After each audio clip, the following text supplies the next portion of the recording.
Green river serial killer. आपके लिए ये नाम नया हो सकता है, मगर कभी ये नाम अमेरिकियों के लिए दहशत का दूसरा नाम था। लड़कियों की जान लेना इसका शौक था। हवस इतनी थी कि लड़कियों की लाश के साथ सोता था। ये इतना खूंखार था कि खुद भूल गया था कि इसने कितनों को अपना शिकार बनाया है। तो आखिर ये ग्रीन रिवर सीरियल किलर असल में कौन था? इसे ग्रीन रिवर सीरियल किलर नाम क्यों दिया गया था? वर्षों तक ये पुलिस की पकड़ से बचने में कैसे कामयाब रहा? ये कैसे पकड़ा गया और आखिर ये एक सीरियल किलर क्यों बना? चलिए जानते हैं सब कुछ सिलसिलेवार तरीके से इस वीडियो में। पूरी कहानी जानकर आप शॉक्ड रह जाएंगे कि क्राइम की शुरुआत होती है साल 1982 से। 15 जुलाई 1982 को अमेरिका के सिएटल शहर से बहने वाली ग्रीन रिवर में अचानक लोगों को एक लाश बहती हुई दिखाई देती है। तत्काल ही पुलिस को खबर दी जाती है। जांच में पता चलता है कि ये लाश 16 साल की एक लड़की वेंडी ली कोफील्ड की है। लड़की के पोस्टमार्टम रिपोर्ट से पता चलता है कि पहले लड़की के साथ दरिंदगी की गई है और फिर उसकी हत्या हुई है। पुलिस अब कातिल की तलाश में लग जाती है। कई दिन बीत जाते हैं, मगर पुलिस के हाथ खाली रहते हैं। पुलिस इस मामले में अभी कुछ कर भी नहीं पाई थी कि ठीक एक महीने बाद यानी 15 अगस्त 1982 को इस नदी से एक साथ 3 लाश बरामद की जाती हैं। इन तीनों मरने वाली लड़कियों की उम्र 17 साल, 23 साल और 31 साल थी। पोस्टमार्टम रिपोर्ट में खुलासा होता है कि इन तीनों की हत्या भी उसी तरीके से की गई थी जिस तरीके से पहली लड़की की हत्या की गई थी। यानी इन तीनों के साथ भी दरिंदगी हुई थी और फिर गला घोटकर और गर्दन तोड़कर लड़कियों की जान ली गई थी। अभी इन मौतों की कड़ी को पुलिस सुलझा भी नहीं पाई थी कि 8 अक्टूबर 1982 से 7 नवंबर 1982 के बीच इसी नदी के आसपास के इलाकों में 3 और लड़कियों की लाश मिलती है। इस खबर से पूरे स्टेट में हंगामा मच जाता है। पुलिस प्रशासन जोर शोर से कातिल की तलाश में लग जाती है, मगर कहीं भी कातिल का कोई क्लू नहीं मिलता है। कोई ठोस सबूत ना होने के बावजूद पुलिस वाले दर्जनों सस्पेक्ट को अपनी हिरासत में लेकर पूछताछ करते हैं, मगर कहीं से कोई भी सफलता हाथ नहीं लगती है। हिरासत में लिए गए सस्पेक्ट में एक नाम गैरी लियोन रिजवे का भी था। इसे हिरासत में लेने की वजह थी कि एक लड़की के परिवार वाले दावा करते हैं कि उन्होंने जिस ट्रक में आखिरी बार एक मारी गई लड़की को चढ़ते हुए देखा था, वही ट्रक अगली सुबह रिजवे के घर के बाहर खड़ी थी। रिजवे समेत सभी सस्पेक्ट के सैंपल की मैचिंग मारी गई लड़कियों के वजाइना से बरामद सीमेन सैंपल और दूसरे सबूतों से की जाती है, मगर किसी भी सस्पेक्ट का सैंपल विक्टिम के शरीर से इकट्ठा किए गए सैंपल से मैच नहीं करता है। सभी सस्पेक्ट्स को छोड़ दिया जाता है। मगर उस समय किसे पता था कि जिन्हें पुलिस अपने हाथों से आजाद कर रही है, उनमें से एक सस्पेक्ट इन सभी लड़कियों का कातिल है और आगे भी दर्जनों लड़कियों की मौत का कारण बनने वाला है। ये सस्पेक्ट था गैरी लियोन रिजवे। रिजवे का जन्म 18 फरवरी 1949 को अमेरिका के ओटाहा में हुआ था। इसके पिता एक बस ड्राइवर थे। 1969 में ये अपनी ग्रेजुएशन की डिग्री पूरी करता है और इसी समय अपने स्कूल के समय की गर्लफ्रेंड से शादी कर लेता है। इसी के कुछ समय बाद वो अमेरिकी नेवी को ज्वाइन कर लेता है। इसके बाद उसे वियतनाम वॉर में अमेरिका की ओर से लड़ने के लिए भेज दिया जाता है। वियतनाम में वो अपना ज्यादातर समय वर्कर्स के साथ ही बिताने लगता है। इसके अलावा वो अपनी पत्नी के साथ भी बहुत ही गलत व्यवहार करने लगता है। इस कारण 1 साल के अंदर अंदर इसकी शादी टूट जाती है। दूसरी शादी वो 1973 में मार्सिया लोरेन ब्राउन नाम की एक लड़की से करता है। ये शादी जैसे तैसे आगे बढ़ती रहती है, मगर ये भी 1981 में आखिरकार टूट ही जाती है। शादी टूटने की सबसे बड़ी वजह थी कि रिजवे अब भी समय मिलते ही वर्कर के पास जाया करता था और पत्नी के साथ भी बड़ी बेरहमी से पेश आता था। 1981 में रिजवे की दूसरी शादी भी खत्म होती है और इसी के बाद 1982 से वो क्राइम की दुनिया में कदम रखता है। जैसा कि वीडियो की शुरुआत में हमने बताया, वो एक के बाद एक लड़कियों की हत्या करना शुरू कर देता है। सबसे पहली हत्या उसने 15 जुलाई 1982 को एक 16 साल की लड़की की थी। इसके बाद इसी नदी से कई और लाश बरामद की जाती हैं, मगर पुलिस रिजवे तक पहुंचने में नाकाम रहती है। हालांकि 1982 में ही सस्पेक्ट के तौर पर पुलिस रिजवे को हिरासत में जरूर लेती है, मगर तब इस पर कोई आरोप साबित नहीं हो पाता है, क्योंकि उस समय डीएनए प्रोफाइलिंग की टेक्नोलॉजी आज की तरह एडवांस नहीं थी। इस कारण मारी गई लड़कियों की बॉडी से इकट्ठा किए गए सैंपल का मिलन रिजवे के डीएनए सैंपल से नहीं हो पाता है और वो छूट जाता है। अब तक जितनी भी लाशें मिली थी, उनमें एक बात कॉमन थी कि ज्यादातर महिलाएं और लड़कियां वर्कर थीं। मारी गई कुछ लड़कियां ऐसी भी थीं जो अपने माता पिता से लड़कर घर से भाग कर आई थीं, या फिर उन्हें परिवार वालों ने निकाल दिया था। क्योंकि पहले से ही वर्कर लगातार रहस्यमय तरीके से मारी जा रही थी, इसलिए पुलिस वाले अब कातिल तक पहुंचने के लिए वर्कर्स पर भी नजर रखना शुरू कर देती है। इसी दौरान पुलिस वाले एक दिन देखते हैं कि रिजवे किसी सेक्स वर्कर से बुरी तरह उलझा हुआ है और उसे मारने की कोशिश कर रहा है। रिजवे की यह हरकत देखकर पुलिस वाले तुरंत उसे गिरफ्तार कर लेते हैं। हिरासत में लेकर उससे पूछताछ की जाती है, यहाँ तक कि अब मारी गई लड़कियों को सस्पेक्ट मानते हुए उसकी पॉलीग्राफ टेस्ट भी की जाती है। मगर वो पॉलीग्राफ टेस्ट में भी चकमा देने में कामयाब हो जाता है और पुलिस को मजबूरन उसे छोड़ना पड़ता है। पुलिस की पकड़ से छूटने के बाद रिजवे पहले की तरह लड़कियों को मारना जारी रखता है। ज्यादातर लड़कियों की हत्या करने के बाद वो उन्हें ग्रीन रिवर या फिर इसके आसपास के इलाकों में ही फेंक दिया करता था। पुलिस वालों को सिर्फ लाशें मिल रही थीं, कातिल का कहीं भी अता पता नहीं था। इसलिए इस अनजान कातिल को मीडिया द्वारा ग्रीन रिवर सीरियल किलर नाम दे दिया जाता है। ये नाम देने के पीछे वजह थी कि लगातार 5 लड़कियों की लाश ग्रीन रिवर में मिली थी और ज्यादातर लाश इस नदी के आसपास के इलाकों में मिली थी। अगले कुछ सालों में मरने वाली लड़कियों की संख्या दर्जन भर से ज्यादा हो चुकी थी, मगर पुलिस के पास अब तक किलर का कोई भी अता पता नहीं था। दूसरी तरफ किलर रिजवे अमेरिकी नेवी से रिटायर होने के बाद एक ट्रक फैक्ट्री में बतौर पेंटर काम किया करता था। ये इतना शातिर था कि दिन में फैक्ट्री में काम करता था और शाम ढलते ही लड़कियों के शिकार पर निकल पड़ता था। आगे किए गए खुलासों की माने तो रिजवे 1982 से 1990 तक में लगभग 15 से ज्यादा लड़कियों की हत्या कर देता है, मगर अब तक पुलिस उसे नहीं पकड़ पाती है। पर्दे के पीछे क्राइम को अंजाम देते हुए 1985 में वो जूडिथ मॉसन नाम की एक महिला को डेट करना शुरू करता है। फिर इसी के साथ 1988 में शादी कर लेता है। इस वाइफ के होते हुए भी वो दस्तूर के मुताबिक वर्कर के पास जाना और फिर उसकी हत्या करना जारी रखता है। जब लाशों के मिलने का सिलसिला थमने का नाम नहीं लेता है तो सरकार की ओर से सिर्फ इस एक सीरियल किलर को पकड़ने के लिए ग्रीन रिवर टास्क फोर्स बनाई जाती है। ये टास्क फोर्स भी एड़ी चोटी का जोर लगा देती है, मगर इसे एक भी क्लू नहीं मिलता है। जब टास्क फोर्स को कहीं से कोई कामयाबी मिलती नजर नहीं आती है तो एक बार फिर से सस्पेक्ट की लिस्ट बनती है। फिर सभी सस्पेक्ट को जांच में सहयोग करने के लिए बुलाया जाता है। बुलाए गए सस्पेक्ट में एक बार फिर से रिजवे का भी नाम शामिल था।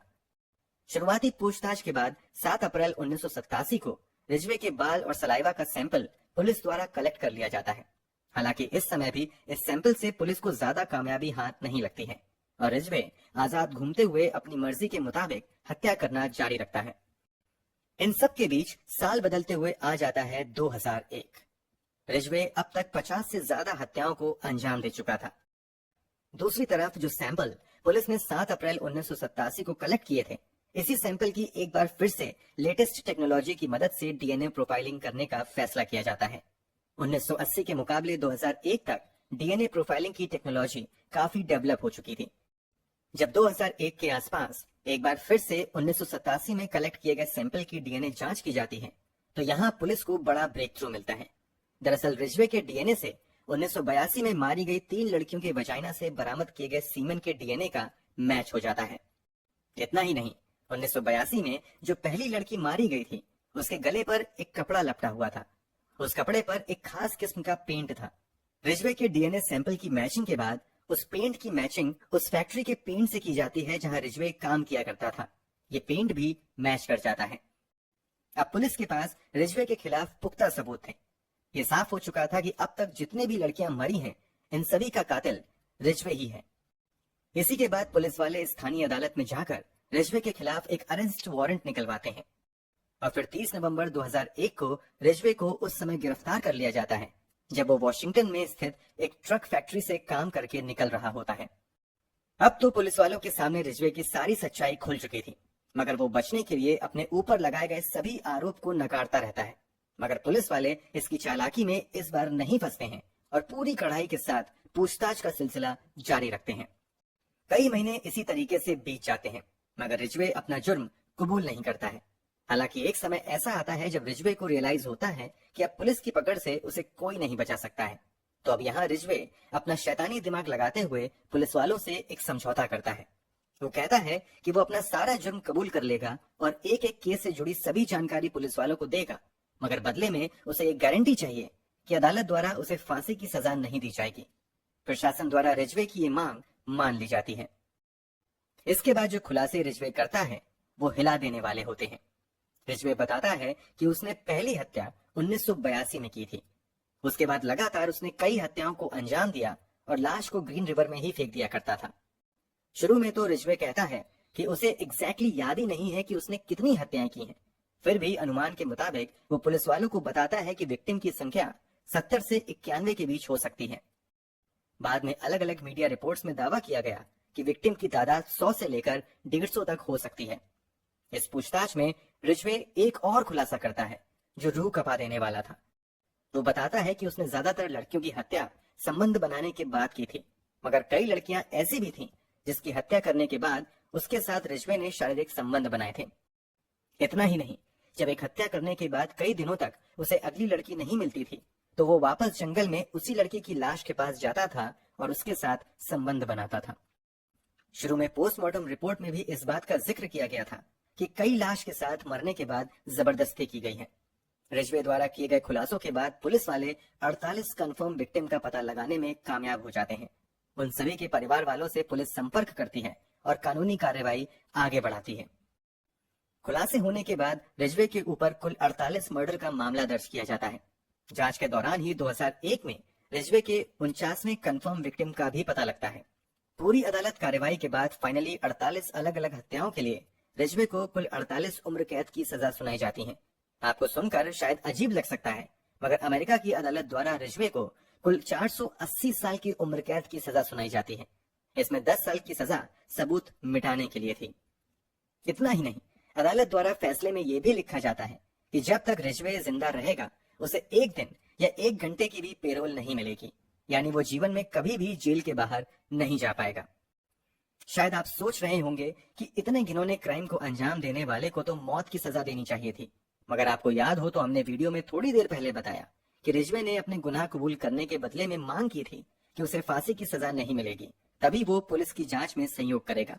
इस कारण उसे मौत की सजा नहीं मिली। वैसे भले ही रिजवे को फांसी की सजा नहीं मिली, मगर उसकी उम्र कैद की सजा फांसी की सजा से भी बदतर है, क्योंकि जिस तरीके की उम्र कैद की सजा उसे मिली है वो मौत से भी बदतर कही जा सकती है। वर्तमान समय में रिजवे की स्थिति की बात करें तो रिपोर्ट्स के मुताबिक वर्तमान समय में उसकी उम्र 73 साल है। उसे एक ऐसी जेल में रखा गया है जहां वो ना तो सूरज की रोशनी देख सकता है और ना ही दिन का उजाला। 24 घंटे में से 23 घंटे तक रिजवे को सलाखों के पीछे तहखाने में अकेले ही कैद रहना पड़ता है। उसे 24 घंटे में से सिर्फ 1 घंटे सलाखों से बाहर निकाला जाता है। अमूमन वह तभी बाहर आता है जब उसे वकील से मिलना होता है या पुलिस वालों को केस से संबंधित कागजों पर उसके दस्तखत करवाने होते हैं। कई बार तो उसे कई हफ्तों तक यूं ही तहखाने में बंद रखा जाता है। दूर से ही उसे खाने पीने की चीजें दी जाती हैं। रिजवे की 2001 में गिरफ्तारी के बाद 2002 में तीसरी पत्नी से भी इसका तलाक हो जाता है। अब सबसे बड़ा सवाल ये है कि एक आम सा लड़का इतना खूंखार सीरियल किलर कैसे बन गया? आखिर वर्कर और लड़कियों से उसको इतनी ज्यादा नफरत क्यों थी? इसका जवाब जानने के लिए रिजवे के बचपन को समझना जरूरी है। रिपोर्ट्स के मुताबिक रिजवे का जन्म एक ऐसे परिवार में हुआ था जहां का पारिवारिक माहौल अच्छा नहीं था। शुरुआत में आपको बताया था कि रिजवे के पिता बस ड्राइवर थे, तो रिजवे का पिता अक्सर सेक्स वर्कर को अपने साथ घर लाता था। कई बार उस वर्कर के साथ पकड़ा भी जाता था। इस कारण लगातार उसके माता पिता में लड़ाइयां होती थीं। इस लड़ाई झगड़े की वजह से रिजवे समेत उसके भाई बहनों की अच्छी परवरिश नहीं हो पाई और बहुत ही कठिन माहौल में इसने अपना बचपन गुजारा। इसके अलावा रिजवे को बचपन में बिस्तर गीला करने की आदत थी। यहाँ तक कि जब रिजवे की उम्र 12 साल की हो गई थी तब भी वो बिस्तर पर सोते समय पेशाब कर लिया करता था। इस कारण उसकी माँ उसे बुरी तरीके से मारती थी। रिपोर्ट्स के मुताबिक जब रिजवे बिस्तर पर पेशाब कर देता था तो उसकी माँ कड़ाके की ठंड में भी काफी देर तक उसे नहा दिया करती थी। चूंकि माता पिता के बीच अक्सर वर्कर की वजह से लड़ाइयां होती थीं, इस कारण रिजवे को वर्कर से बहुत ज्यादा नफरत हो गई। माँ की पिटाई की वजह से रिजवे माँ से भी नफरत करने लगता है।